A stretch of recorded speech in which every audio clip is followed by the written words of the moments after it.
ദുഷ്ടൻ തൻ്റെ വഴിയെയും നീതികെട്ടവൻ തൻ്റെ വിചാരങ്ങളെയും ഉപേക്ഷിച്ച് എങ്കിലേക്ക് തിരിയട്ടെ. ഞാൻ അവനോട് കരുണ കാണിക്കും, നമ്മുടെ ദൈവം ധാരാളം ക്ഷമിക്കും. യെശയ്യാ പ്രവചനം 55-ാം അധ്യായം 7-ാം വാക്യം. ദീർഘക്ഷമയുള്ളവനായ ദൈവത്തെക്കുറിച്ച് ഇവിടെ വളരെ വ്യക്തമായി പറഞ്ഞു വയ്ക്കുകയാണ്.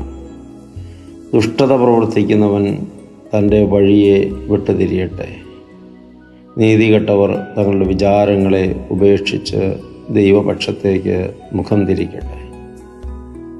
അഹങ്കാരമാണ്, ഞാനെന്ന ഭാവമാണ്, ദൈവഭയമില്ലായ്മയാണ്. ആരെയും ഭയപ്പെടാതെ ഇങ്ങനെ മനുഷ്യൻ ദുഷ്ടത പ്രവർത്തിക്കാൻ കാരണം, നീതികേട് പ്രവർത്തിക്കുവാൻ കാരണം. അവർ അറിയുന്നില്ല അത് അവർക്ക് കഠിനമായ ശിക്ഷയ്ക്കും വലിയ തകർച്ചയ്ക്കും കാരണമായി തീരുമെന്ന്.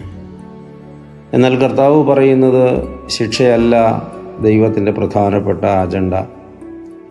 എങ്കിലേക്ക് തിരിയട്ടെ, ഞാൻ അവനോട് കരുണ കാണിക്കും.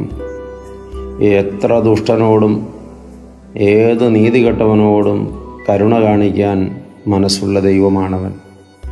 ധാരാളം ക്ഷമിക്കുന്ന ദൈവം. ഈ ദൈവം ഇന്നും അങ്ങനെ തന്നെയാണ്.